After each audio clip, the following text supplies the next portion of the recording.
केरल के कोट्टयम जिले की 16 बरस की एक लड़की ने जब बिहार जाने का फैसला किया तो उसे स्वीकार करना उसके दक्षिण भारतीय परिवार के लिए बहुत ही कठिन था। तो घर में काफ़ी परेशानी हुई उस समय, क्योंकि मैं बड़ी थी और बच्चों बाकी लोगों को संभालने उस सब में मेरी भूमिका थी। तो इसलिए मेरे दादा दादी और नाना नानी सबको ही मुझको समझाने में लगे अपना, लेकिन मैं आने के लिए तैयार हो गई और मैं उससे फिर बदलने के लिए तैयार नहीं हुई, तो वही हुआ। बिहार में भी अपने दूसरे दोस्तों की तरह स्कूल में पढ़ाना सुधा को रास नहीं आया। स्कूलों में पढ़ाने तो वो आई भी नहीं थी, वो तो आई थी कुछ अलग करने। मैं आई थी गरीब के खोज में या गरीब से भेंट करने के लिए और उन लोगों के लिए कुछ करने के लिए। तो मैं जैसे जैसे मुझको मौका मिला स्कूल में कम समय देने लगा और गांव तरफ जहां आम आदमी रहते थे उन लोगों की ओर मेरा ध्यान गया और मैं धीरे धीरे पूरा समय उन लोगों के लिए देने का मुझको जैसे मौका मिला मैं उन लोगों के लिए समय देना शुरू किया।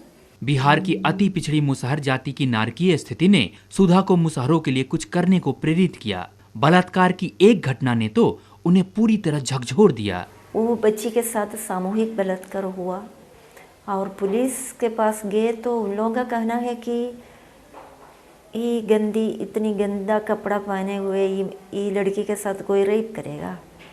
और महिलाएं इतना मैंने एकदम तय किया कि जब तक केस दर्ज नहीं होगा हम लोग इधर से हटेगा नहीं। तो पुलिस ने मुझको अकेले बुला के हमसे पूछा, अभी आप भी बताइए, आपको लगता है ये लड़की के साथ कोई रेप कर सकते हैं? तो जब प्रशासन का मानसिकता यही है तो आप कोई भी सोच सकते हैं कि यदि कुछ महिलाएं अकेले जा कर के एक थाना में बोल देंगे देखिए मेरे साथ रेप हुआ और वो गंदा कपड़ा पहने हैं तो उसका मतलब उनके साथ रेप नहीं हो सकता है। मैं देखती हूँ यौन शोषण रेप उसके लिए कोई छुआछूत नहीं है, दारू का व्यवहार के लिए छुआछूत नहीं है। उस समय छुआछूत द्वार के बाहर खड़े होता है, ठीक है।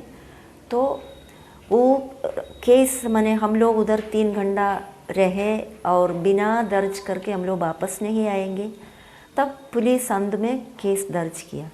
पिछले 20 वर्षों से साइकिल वाली दीदी इन्हीं मुसहरों के संग इनकी ही बस्ती में रह रही हैं। अपने परिवार से दूर अकेली सुधा हर वह काम कर रही हैं जिससे मुसहरों की स्थिति में सुधार आए, चाहे वह मुसहरों को शराब से दूर करना हो, बच्चों को पढ़ाना, SHG के माध्यम से महिलाओं को अपने पैरों पर खड़ा करना, बस्ती की साफ सफाई। पर सुधा की सबसे बड़ी चुनौती मुसहरों में स्वाभिमान जगाना तथा उन्हें शिक्षित कर अपने पैरों पर खड़ा करना है।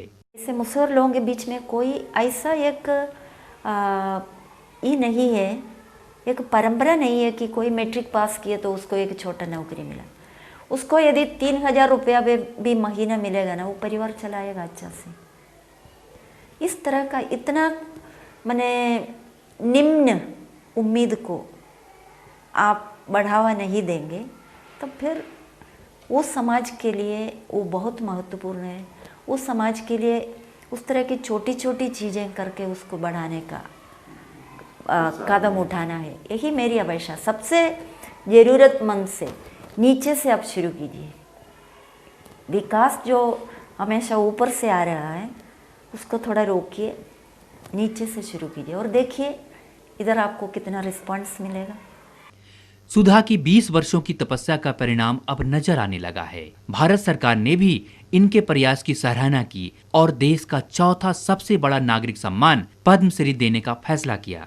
26 जनवरी 2006 को भारत के राष्ट्रपति डॉक्टर APJ अब्दुल कलाम ने सिस्टर सुधा वर्गीस को पद्मश्री प्रदान किया। सुधा जी इस सम्मान का श्रेय भी मुसहरों को ही देती हैं।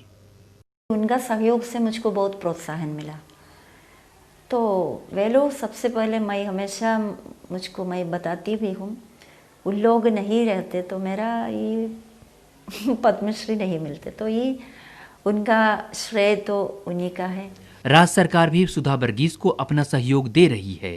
सरकार ने यह भवन उन्हें छात्रावास के लिए दिया है। आज इसमें 100 से ज्यादा मुसहर जाति की छात्राएं रह रही हैं।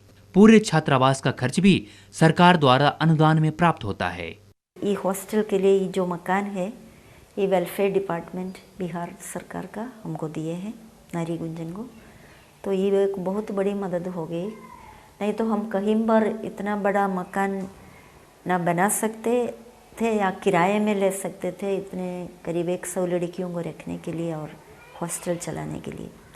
ये सबसे बड़ी मदद हो गई। सुधा वर्गीस की सफलता ने एक बार फिर यह प्रमाणित किया है कि मंजिल अगर सही है तो यह कतई फर्क नहीं पड़ता कि आप अकेले चल रहे हैं या बहुतों के साथ।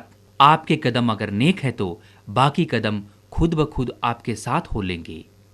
गीत गाते चलो, गुनगुनाते चलो, हम तुम मिलकर बदले इस दुनिया के